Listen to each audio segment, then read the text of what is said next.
Oh wow, your daughter's in a clan? That's crazy. Thank you for the tea, Madam Bo.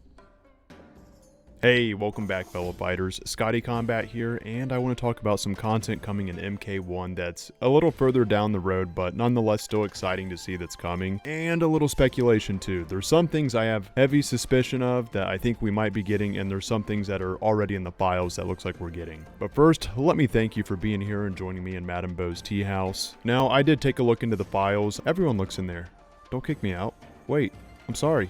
Wait, as I'm sure most of you know, we are getting the movie skins for the upcoming Mortal Kombat 2 movie. I'm really excited for that. We got the Shao Kahn skin. God, it feels so good to say Shao Kahn. We've got the Scorpion skin. We've got the Johnny Cage skin. And we've got the Katana skin. However, there was a skin that wasn't shown as much, that is along with these when these first came out. And that is Bihan. He's already in the files and he already has his different palettes. So I'm excited to go over these with you now and let you know my favorite ones and see which ones your favorites are. This outfit looks just like Bihan from the 2021 movie. This right here is the default palette, which I think looks great. The default ones usually are the best ones. Not in every case, like with the MK3 Sub-Zero, I actually prefer the lighter blue, because in the arcade era, the UMK3 Sub-Zero was actually a brighter blue color than this. I'm not really sure why they went with this color, and I know I've mentioned this before, I'm just curious if anyone else noticed this. I've got a strange thing with accuracy, and that's something I want to touch on here soon, especially considering skins later in the game seem to have done really well recreating adaptations compared to early on in MK1. But let me share my thought on this one first. This one looks like a home run. I think this one's a 10 out of 10 as far as the palette and the skin. I'm really excited to see this come into the game. As I'm recording this video, this is the first time I'm really grading these palettes as I'm looking at them. And this next one looks to be more of like a lighter blue, which kind of reminds me more of that classic Sub-Zero, and I like to see that. There's still some dark areas in this palette though too, like the loincloth and around the shoulder, so it's not all blue, it's a nice mix. The first palette is actually pretty dark in comparison, so I may prefer this one more, but also sometimes it depends what stage you're playing at. Like I really like to play at the portal, and that level kind of makes things pop, so I really feel like this skin's going to go good well there. Hell, even in a darker level, this is only going to help in that aspect, and I'm not dogging darker palettes by saying that, because some of the darker ones are still my favorite. It just depends how it looks. With that said, this is the next one, and this one's more of a gray than a black. Now I would think with this one having 6, this is going to have to be one of those bundles you're going to have to pay for when that time comes. At least that's my assumption right now. I'm not confirming that. I do like this gray one, but it doesn't feel so much like Sub-Zero, if that makes sense. I do like it. It's not a bad palette by any means, but given the choice, I still think I would pick the first two over this one. The first one may be darker, but it still has some blue in it to let you know it's Sub-Zero, and the second one definitely sells Sub-Zero. But this is where things get a little tricky, because here comes the fourth palette, and it's like almost all black, right? And in a nerdy, canonical way to look at this, it's like, well, it is Bihan, and Bihan does turn into Noob Saibot, who's all black, but this is still Sub-Zero, but nonetheless, it still looks really good being pretty much all black. I actually like this one a lot. So with the Deadly Alliance skin for Sub-Zero, my favorite palette out of that whole bundle is the black one, followed by the default one that's the regular blue. I think that one looks great. My gripe with that pack though is it doesn't actually look like the Deadly Alliance Sub-Zero. It looks like there's some inspiration there, but it's not close enough. There was a lot of complaints when that skin first came out. It was one of the first DLCs that came out in the premium store. Bihan didn't have blue eyes. The skin really didn't look like the Deadly Alliance Sub-Zero. It was 1,000 dragon crystals. It still is. And it's one of those moments where your voices do matter. I know people say that NRS is bad with communication, but they did listen to that petition and they did make his eyes all blue, which I think helped that skin tremendously. It would be cool if they would go back on these older ones and touch up on them some, like Natara's Deadly Alliance skin. But we're talking Sub-Zero here, and this palette I gotta say is a 10 out of 10. I really like this one. It reminds me of that Deadly Alliance palette. And this next one coming at us is the curveball, and there's usually a curveball palette for me in every bundle. That's okay, because that curveball for me is usually someone else's favorite. These colors are too far away from home for me to say that's Sub-Zero. Now I know it's Sub-Zero by the appearance of it, but I'm just not big on this color combo here. However, I can see how this could go nice if you want to use Shujinko and his teal palette and do like a color matchup,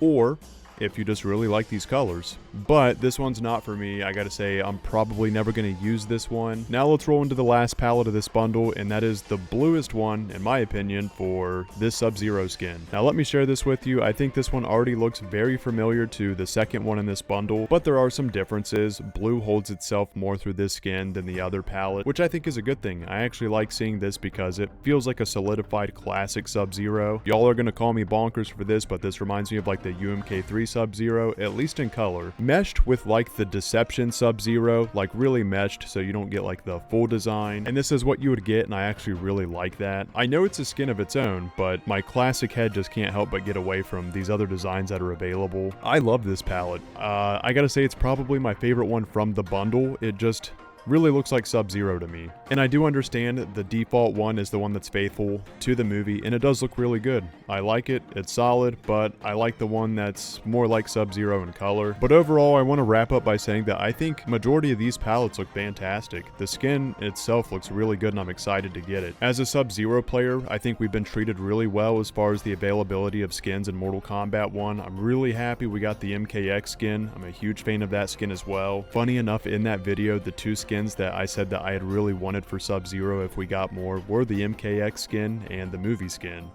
Reptile. We do have some new gear pieces in the file, and we do have the MKX Sub-Zero and the MKX Scorpion that is from the games, right? And this gear piece for Reptile looks very similar to the Reptile design from MKX, and I was already thinking before I saw this gear piece in the files that we got Sub-Zero and Scorpion. I really think it would be cool if we got the MKX Reptile as well. All of Reptile's skins in MK1 are human, which is great. I really prefer the human Reptile, and I think they did a good job making a hybrid Reptile. But I do think it would be cool if they made one skin pack, the lizard looking Reptile, like they have in previous games. I really like MKX's Reptile. It reminds me of the Deadly Alliance Reptile, which for those that don't know, that was originally intended to be a character named Tiamat that we never got. Just a little fun fact, because that definitely doesn't look like the Reptiles from before, but after seeing the MK4 Reptile we got, as fans at that time, I think we were like, oh, they're really just going hardcore on this lizard. This is what they intended for Reptile the whole time. But Tiamat and Reptile becoming Tiamat is a story for another time. I don't know what this gear piece is in correlation to. I think it might just be another gear piece that's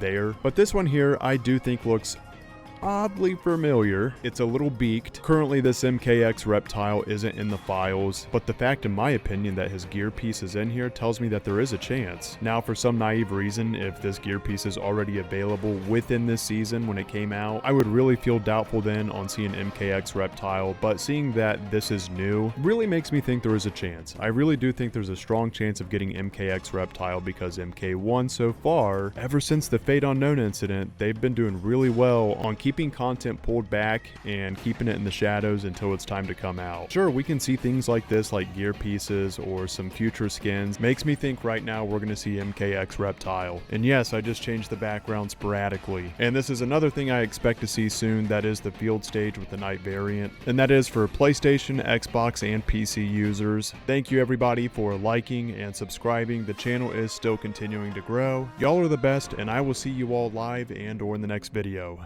Much love everyone, and take care.